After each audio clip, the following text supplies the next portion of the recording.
Muy buenas. Hoy hablaremos sobre las aproximaciones en el entrenamiento de fuerza, ya sea que hagas powerlifting o simplemente busques mejorar tu rendimiento en algunos levantamientos, no hace falta que sean los 3 básicos de power. Este vídeo te va a poder ayudar a que consigas maximizar el rendimiento en esos ejercicios. Lo primero es definir qué es aproximar. ¿Es lo mismo que calentar? Pues sí y no. Durante las fases de aproximación se calienta, pero el objetivo de las aproximaciones no es únicamente calentar. A ver, si hay alguien muy perdido, aproximar significa incrementar la carga del ejercicio que vamos a realizar de forma progresiva hasta utilizar una carga efectiva para el entrenamiento que tengamos que realizar.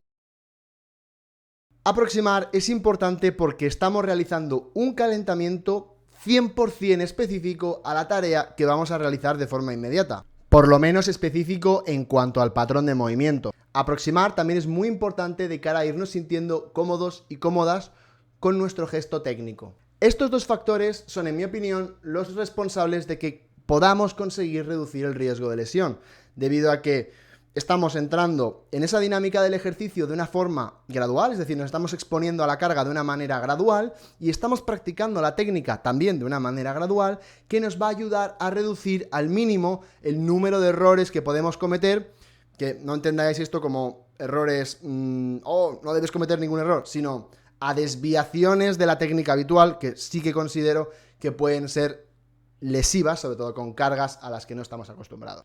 ¿Y para qué más puede ser interesante aproximar? Pues una cuestión que se me ocurre es el aspecto mental o psicológico de un entrenamiento.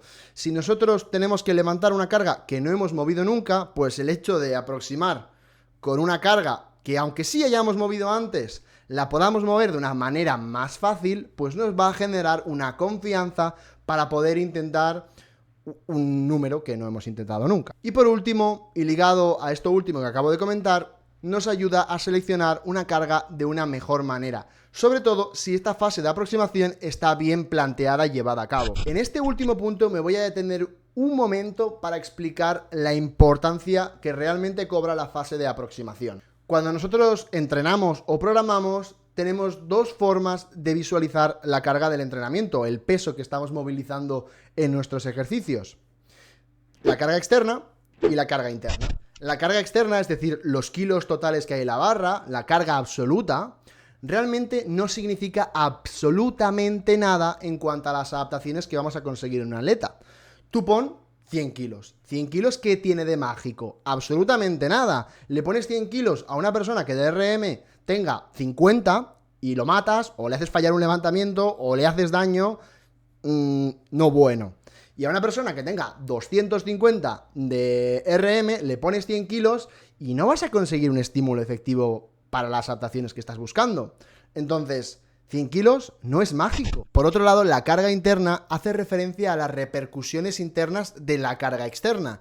Es decir, cuánto nos está costando, a qué intensidad estamos trabajando, a qué velocidad se ha movido, si me he sentido cómodo, si me ha dolido. A diferencia de los kilos en la barra, la carga interna sí está influyendo de forma directa sobre el estímulo y adaptaciones que conseguimos a partir del entrenamiento. El problema es que nosotros no podemos ir al gimnasio a hacer un RP8 sin pensar en los kilos. Es por este motivo que la fase de aproximación es una fase muy importante, ya que nos permite seleccionar aquella carga que presumiblemente va a conseguir las mejores adaptaciones posibles. De forma general, vamos a querer aproximar en aquellos ejercicios que o bien involucren muchísima masa muscular y que por lo tanto podamos mover muchísimos kilos y que tengan un componente técnico bastante elevado. Por ejemplo, en una sentadilla sí aproximaría, pero en unas elevaciones laterales, pues no. De forma muy resumida, ejercicios multiarticulares, los básicos de power, etcétera, siempre aproximo. Ejercicios multiarticulares, pero después de haber hecho trabajo multiarticular pesado previo, sí que aproximaría, pero menos. 1, 2 aproximaciones, quizás 3, según el grado de tecnicidad que tenga ese gesto técnico, según lo diferente que sea el patrón de movimiento respecto al ejercicio previo. Y ejercicios monoarticulares, o no aproximo o hago una única serie de aproximación simplemente para calentar el gesto y como notarme cómodo en esa máquina o en ese ejercicio. Personalmente divido la fase de aproximación en dos partes. Una primera fase que es más orientada al calentamiento, a sentirnos cómodos con el movimiento, donde utilizamos muy poquito peso, son las primeras aproximaciones y hacemos quizás muchas más repeticiones, incluso podemos realizar ciertas variantes del movimiento que acentúen ciertos aspectos técnicos, como más pausa en un press de banca, bajar en la sentadilla con tempo, hacer el peso muerto con pausa. Son algunos detalles que esto es completamente individualizable y por supuesto que no es para todo el mundo, pero como que de forma general hay muchos atletas que se benefician de, durante esta fase, acentuar ciertos aspectos técnicos. La fatiga que generemos durante esta fase va a ser prácticamente irrisoria, puesto que vamos a estar utilizando unas cargas muy bajas, y aunque hagamos muchas repeticiones, incluso incorporemos algunas variantes que puedan ser un poco más demandantes, realmente no van a tener o no deberían tener ningún impacto negativo en nuestra sesión. A medida que vamos subiendo la carga, el número de repeticiones debería ir bajando para conseguir un buen manejo de la fatiga. Y por lo tanto entraríamos en esta segunda fase de aproximación, que es la fase que yo llamo de tanteo, que lo importante ya no es conseguir esa comodidad o ese feeling técnico, ni calentar por calentar, sino simplemente hacer los saltos como de forma estratégica para encontrar la carga adecuada para el día de hoy. Está claro que no te puedo dar una cifra concreta de kilos a subir entre diferentes aproximaciones, porque va a depender del rendimiento individual del atleta. Pero de forma general me parece que entre 5 y 7 aproximaciones me parecen suficientes para conseguir ese feeling técnico, calentar y conseguir tantear la carga de forma adecuada para equivocarnos o reducir el margen de error lo mínimo posible y poder seleccionar así aquellas cargas que van a conseguir las adaptaciones que estamos buscando. Otro consejo que os puedo dar es que los saltos de carga deben de ser progresivamente más cortos. Es decir, que si vamos a mover, por ejemplo, 200 kilos, pues los primeros saltos pueden ser de 50 o 40 kilos. No hay problema, pues hacer 60, 100, 140... Pero a medida que te acercas a los 200 kilos, igual los 3 últimos saltos son más cortos.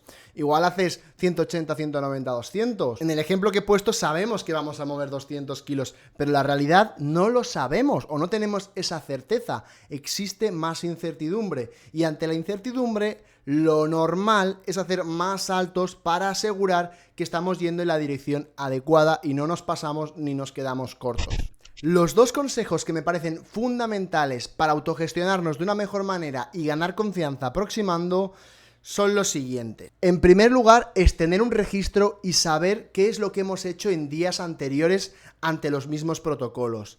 Esto nos va a permitir llegar a la última aproximación con la capacidad de decidir si hoy es un día de subirle kilos, de mantener los kilos o incluso de bajarle. Y en segundo lugar, debemos desarrollar la capacidad de generar autofeedback y de valorar nuestras series de forma objetiva durante la fase de aproximación. Esto nos va a permitir detectar pequeñas señales de que hoy es un día malo y que vamos a tener que bajar los kilos, o de que hoy es un día bueno y que vamos a poder hacer un pequeño PR. Pero debemos estar constantemente valorando nuestra percepción del esfuerzo, sobre todo en aquellas series de aproximación ya un poco más cercanas a las series efectivas. Esto es el marco teórico de lo que te quería explicar acerca de las aproximaciones. Creo que se puede profundizar un poco más, pero me parece más interesante ir con algunos ejemplos prácticos y algunas herramientas útiles en estas fases de aproximación que os puede servir más que igual un poco más de teoría. Vamos a poner el contexto de una serie no prioritaria, una serie a repeticiones que no sea prioritaria, por ejemplo, un por 4, un por 5, un por 8, algo a repes moderadas, incluso altas, donde no es nada prioritario y queremos un RP moderado bajito, un RP5, un RP6, y que realmente no queramos empujar de más esa sesión, y lo prioritario o lo principal es que no nos pasemos de RPE y que no nos pasemos de estrés, ya sea porque queremos llegar a una sesión siguiente con un buen estado de forma, o porque sabemos que más de ese estrés no lo toleramos o nos puede generar molestias o lo que sea.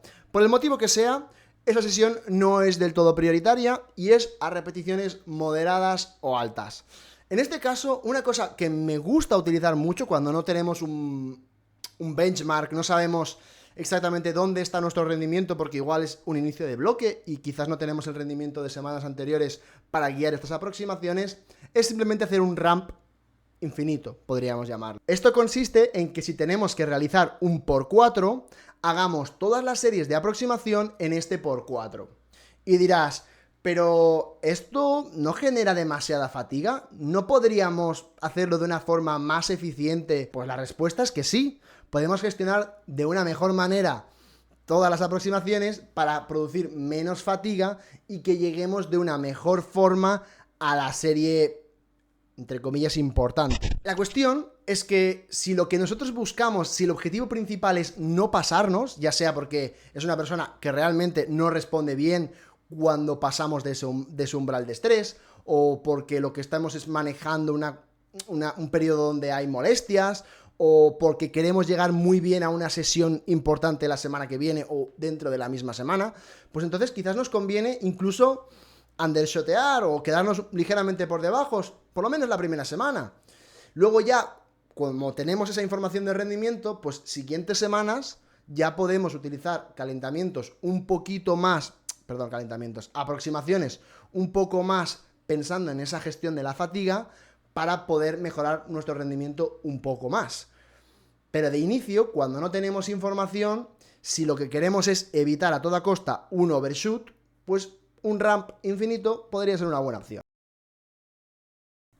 Ahora vamos a poner un ejemplo donde el objetivo sea maximizar el rendimiento en esa serie con un cap de RPE, es decir, sin pasarnos, pero intentando poner todos los kilos posibles en esa serie. Pues una estrategia que me gusta bastante es, si por ejemplo tenemos que hacer un por 4 a RP8 y sabemos que el rendimiento de la semana pasada fue entre 150 y 160 kilos, y esta semana pensamos que puede ir entre 155 y 165, pues una estrategia que me parece muy interesante es meter una single estratégica justo en el rango de peso que vamos a tirar el por 4.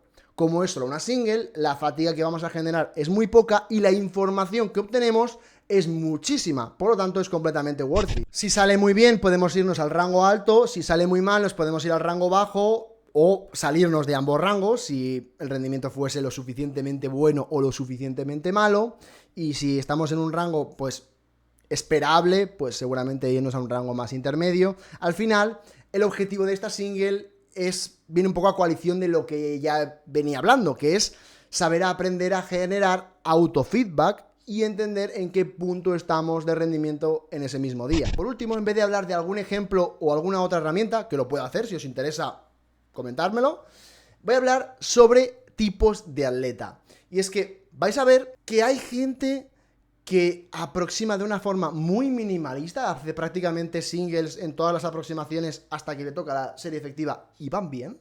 Y hay gente que tiene que hacer muchísimas aproximaciones y de saltos muy pequeños y muchas repeticiones en el inicio, luego ya menos repeticiones, pero muchas aproximaciones. Y también les va bien. Sí es cierto que considero que dar saltos grandes es una ventaja, creo que es una ventaja, pero hay gente que lo considera una habilidad y yo no creo que sea una habilidad dar saltos grandes.